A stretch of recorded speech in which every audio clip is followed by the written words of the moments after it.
What's up, everybody? This is the Osmo.com Night Shift Podcast, talking some MLB for Thursday, August 2nd. We've got two slates, a quick Thursday afternoon slate with just 3 games, and then a 9-game main slate. So we'll go through each one of them. Get to Osmo.com, check out our premium packages. With the MLB premium, you get access to the ownership projections, the rankings from Osmo himself, the articles from Osmo himself. On Thursdays, he will be doing the perfect pitcher article where he lays out the chances, according to his model, that a pitcher will be top 2 on DraftKings or the top scoring pitcher on FanDuel. Check out the Spotlight Hitters, Pitchers, and Stacks. Tomorrow morning, we'll have those up for the main slate. The daily game plan email blast will be out as well around noon Eastern. In between noon Eastern and 1 Eastern is when it comes out most days. That is about it. Let's get right into this. I'm just going to talk generally about the early slate. It's pretty uninteresting to me. Heaney 99 or 9600 against the Rays, I think, will be one of the chalkier options, as will Michaelis for 9100. Those two are the only high-priced pitchers on this slate on DK. And then you've got Senzatella, Keller, Reynaldo Lopez, just not guys that I want to play. And then I'm not sure who's going for Tampa Bay, but from what I'm seeing, it could be Beeks coming in, and he's had a really rough go of it so far in his MLB career. He should turn it around at some point. He's supposed to be a big prospect. And then the Angels haven't been as strong against lefties as you would think, even though they've got all these, or some of these good righty hitters. So, I don't know. I would take a risk on Beeks, or I would at least consider it if he is the guy that's coming out of the bullpen. But this slate is pretty poor because you've only got 2 pitchers that I'm really interested in playing, and those guys are going to be the 2 highest owned. So, hitters in this slate, I would probably want to go with the White Sox. That's going to be a popular option against Keller in that KC bullpen. It's just really tough to get different. Cardinals are going to be another popular stack. Angels will be if Beeks is on the mound or coming in relief. That's why I like taking a shot on Beeks, just because I think he's run into a little bit of bad luck. Not saying he's been good, because he certainly has not, but I don't think he's this bad, and the Angels' numbers against lefties aren't anything special, especially in this park. I think he could have an okay few innings. Michaelis, I prefer Heaney a lot more than Michaelis on this slate. I'd rather pay up. Salary's not really going to be a huge issue. The White Sox and the Kansas City game is going to be really chalky with their hitters. So that's about enough for the early slate. It's just, I don't even know if I'm going to play this, but just giving it a quick look, that's how I would do it, and I would be really chalky. I don't see many edges on that early slate. Cincinnati and Washington on the main slate. Tyler Mahle against Max Scherzer, 2 pitchers that are going in opposite directions. In my mind, at least, Mahle is 6K going up against all these lefties. Huge hard contact rate against lefties for Mahle this year. I think he's going to get crushed here. Against the Nationals, you've got Harper and Adams, Eaton, Soto, Murphy starting to hit. This entire team is starting to hit. It's just really tough to avoid the Nationals, even on a big slate, or somewhat of a big slate. I think they're just going to tee off on Tyler Mahle. So the Nats are one of my favorite stacks. Scherzer coming off a really nice performance against the Marlins, 8 innings, 11 strikeouts, kind of back to that old Scherzer after struggling just a bit in his prior few starts. This matchup isn't perfect for strikeouts, but you've got Mason Williams in there, Preston Tucker, the pitcher spot, Billy Hamilton. There are certainly some weak spots in this Reds lineup, so I have no issue rolling out Scherzer for 13K on DraftKings. I'm going to have a good amount of him. I wouldn't expect him to be like a 50% owned play here. It's not that great of a spot, but a 2.8 total against him is very telling about how Vegas expects this game to go. Miami and Philadelphia, we've got Trevor Richards against Nick Pivetta. Two guys that I have a lot of interest in. Richards has a really, really good changeup, and that's especially effective against lefties. So they added Asdrubal Cabrera, Nick Williams with a big strikeout rate against righties. Cesar Hernandez, tough to strike out, but I think Richards could limit this Philadelphia team. It's bad weather for pitching. That's the only thing that's holding me back, at least right now. In terms of me having a lot of Richards or maybe just a little bit, but for 6,700, I think he is pretty underpriced, and I don't think people realize how good that changeup is. It's top 10 in the MLB this month in July for whiffs per swing of any pitcher that's thrown. They're through at least 50 changeups, so it's just a really good pitch. Should be effective to these lefties, and I would guess he's going to be low owned once again. He did it against the Nats. I think he can do it here against Philadelphia. Pivetta, 8,500, just underpriced. I don't understand this price. He's a much better pitcher than this, 29% K rate on the season. Limits hard contact pretty well overall, 33% for the year. Swinging strike rate over 12. He pitches better at home. Just a lot of things going for Pivetta. Only 8,500. He should be a chalky option, but I think that is good chalk if he indeed is chalk. So I don't really want to target hitters against him. And we can move on to the next game. Let's go to Yankees and Red Sox. Oh, this one will take about 5.5 hours. Yankees, Red Sox, always fun when they're on national TV, and the games take 5+ hours. But CC Sabathia on the mound, Brian Johnson on the mound for the Red Sox. Sabathia is awesome against lefties, so the one guy that I'm not putting on a lot of Boston stacks, if I go that route, would be Benintendi, just because he doesn't hit lefties very well at all. A little bit better this year, but hard hit rate only 23%. Striking out over 26% against lefties, and he's going to be batting second, I would assume. So he's going to be the guy I'm going to leave off for the most part, but that's JD, Steve Pearce, Xander Bogaerts, Ian Kinsler. This lineup looks like one that should do damage against CC, whose weakness is of course righties, and some righties with power. So I like the Red Sox stack. 5.2 run total here. I don't think I'm saying anything outlandish by saying I like the Red Sox stack. Johnson on the other side, 5,500. I cannot play him here. The Yankees are just too good against lefties for the season. They have the highest WRC plus against lefties on the team level. Where did my splits leaderboard go? All right, there we go. On the team level, highest WRC plus. They're just a really, really tough team for a left-handed pitcher to go against, and I'm not going against this team with Brian Johnson, that's for sure. I know he's cheap.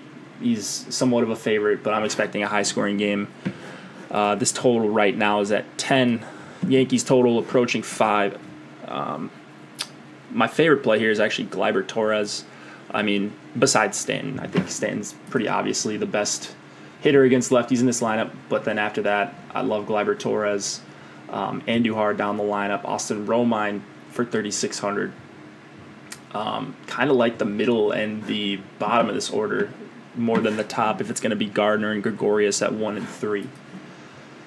Atlanta and the New York Mets. I'm seeing it's Mike Foltynewicz. I'm seeing some other places that have an undecided starter. There is a line for this game, so I'm assuming it's Mike Foltynewicz. The Braves are a -163 favorite. Folty is 10-5 on DraftKings. Not the greatest strikeout matchup in the world. You've only got 2 guys in this lineup that strike out above average for the Mets. If they're going to roll out 6 righties, though, it's at least interesting to play Foltynewicz. A 366 xFIP for him in total on the season, 28% K rate. He's striking out lefties. He's striking out righties. And this Mets team is just not very good, as we've seen in recent days. So I don't mind using Foltynewicz. I would like to get up to a Greinke, though. If I'm going up to 10-5, I would just pay the extra $700 and try to get up to Zach Greinke, who I like a ton.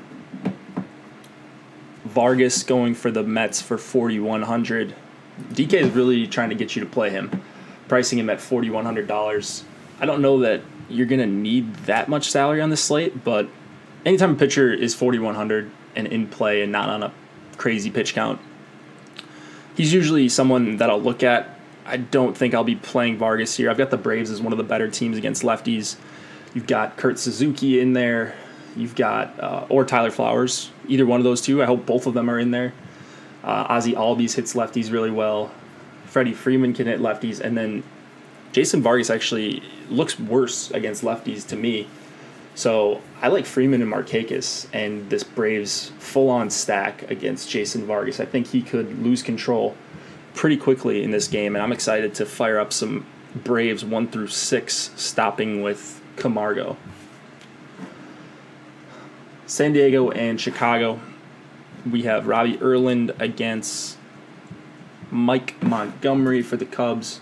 Erland is 4,200. Again, you got to at least consider him. But in Wrigley Field, even if it is a Wrigley game where the wind's blowing in, I can't go to this guy.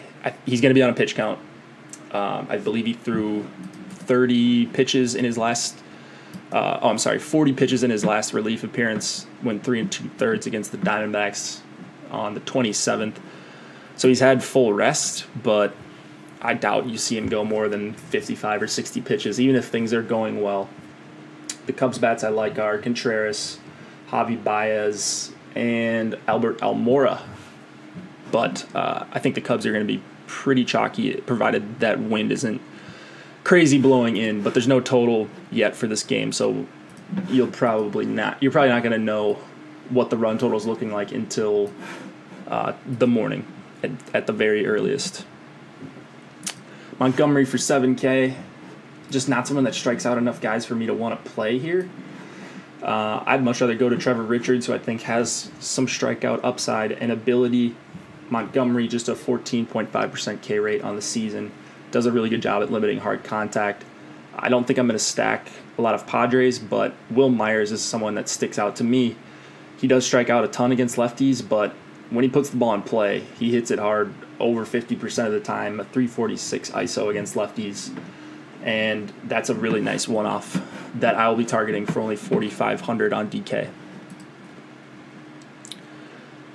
Cashner and Giovanni Gallardo, Orioles at Rangers. Cashner's 5,100, Giovanni Gallardo 6,200. I'm not looking to play Cashner here in this weather. I know he can get ground balls and be frustrating at some points in time, but Shin-Soo Choo at the top for 4,900, Odor for 4,900. You've got Gallo for 4,700. These guys are priced up a little bit, but a total near 6 for the Rangers. I'm just loving the Rangers here, and they're going to be chalky. I get it, but I think they should crush Cashner here. Lefty power, lefty speed. They've got power and speed, and power from the left side, which Cashner struggles with, down to Ronald Guzman, Willie Calhoun. It's just a really good spot for the Rangers. So expect them to be chalk. If you are a premium member, you can see the ownership projections tomorrow morning. Giovanni Gallardo for 6,200. I don't think he's the worst play in the world. We saw Sonny Gray have trouble against the Orioles. But Gallardo is someone who doesn't rely on strikeouts. He might be able to rack up a few here, coming off a good start. He's able to go pretty deep. 97 pitches in his last start. You like to see that for only 6,200. And then just a terrible opponent. I know they did whatever to Sonny Gray. That doesn't matter to me. But I think Gallardo is a guy who could sneakily get you 15 points here. I think he's got a chance at the win, assuming Cashner gets blown up, which I'm expecting to happen more times than not in the spot. So Giovanni Gallardo, kind of a cheap guy that I'll get some exposure to just so I don't have everything on Richards and Felix Hernandez, who we'll talk about a little bit later. Orioles bats, I mean, that's also the reason why I like Gallardo, because I was looking down the order to try to see who I could play here. I guess Adam Jones is fine. I guess Trumbo's okay. VR, if he's in there for only 3,300, is okay. So you can make a case for a few of these guys, but as a full stack, they're just not appealing, especially when I think they're going to be owned because of this Texas heat. It's near 100 degrees once again. Milwaukee and LA. The Dodgers, Yuli Chacin against Clayton Kershaw. Chacin, 8,000 on DraftKings, and I'm going nowhere near him. He's had good results lately. I think they're a bit fraudulent. Under 10% K rates in his last couple starts. Under 10% swinging strike rates. I don't know about his K rates. I'm sure they were higher than that. But on the season, striking out under 15% of lefties, giving up near 40% hard contact, an xFIP over 5. Does okay at getting ground balls, but he seems to get squared up a lot against lefties, looking at his line drive percentage as well. It's just going to be another full-on Dodgers night for me. I sound like a broken record at this point. The Dodgers are one of the best teams in the MLB. I like that they only have a 4.2 total, some respect from Vegas for Chacin, but I'm not buying it. I want all the Muncy, Peterson, Bellinger, Grandal, Puig, Taylor, Machado. Like, I basically just named their whole lineup. But those guys will all be in my player pool. They're all going to be guys I'm going to have a lot of. I'm just stacking them. I'm hoping people go elsewhere. They're just a lineup that could roll over 5 or 6 times in a 9-inning game just because they're so deep. There's no weak spot in that lineup from what I'm seeing. All right, next. Oh, wait, I didn't talk about Kershaw. I think Kershaw is fine. The 2.9 run total is kind of making me want to play him a little bit more, but I think after that last start, he went 7 innings, 8 Ks, 101 pitches. I mean, that was perfectly fine against the Braves. Can't complain about a start like that. If he does that again, he's going to be worth the 11.6. This Brewers team is not one that I really want to mess with, though. Not with Braun back, Aguilar in that lineup. You add Scope, who's been hitting the ball very hard lately. Kane off the top. I don't expect to see vintage Kershaw, and it's not like he was missing a ton of bats in that game. Just seemed to get strikeouts at the right time. I think Kershaw probably pitches fine, but I don't see him repeating that performance. And I think people are just going to think he's back to being old Kershaw, and that's not realistic from what I'm looking at. All right, next game, San Francisco, Arizona, Madison Bumgarner against Zach Greinke. Bumgarner, another guy that people probably think is better than what he is. Striking out a ton of lefties, almost 28%. So I'm not looking to play David Peralta if he's leading off. But righties have been a different story for Bumgarner this year. 18% K rate, 37% hard contact, getting the ball pulled a ton.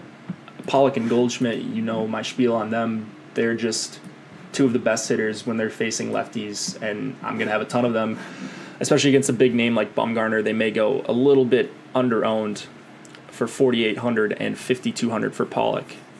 The rest of this team I'm interested in as well. I like the full stack against Bumgarner. Ketel Marte, Eduardo Escobar, if he's somewhere near the top of the order, dual position eligibility for just 4,300. He's a guy that grades out really well for me against lefties. Greinke, 11-2. This is, I think, a really fair price for him. He's at home. He gets to face a bunch of righties for the Giants. I'm seeing 6 righties he's probably going to face, and that's great for Greinke. He likes to pitch better at home. 27% K rate against righties.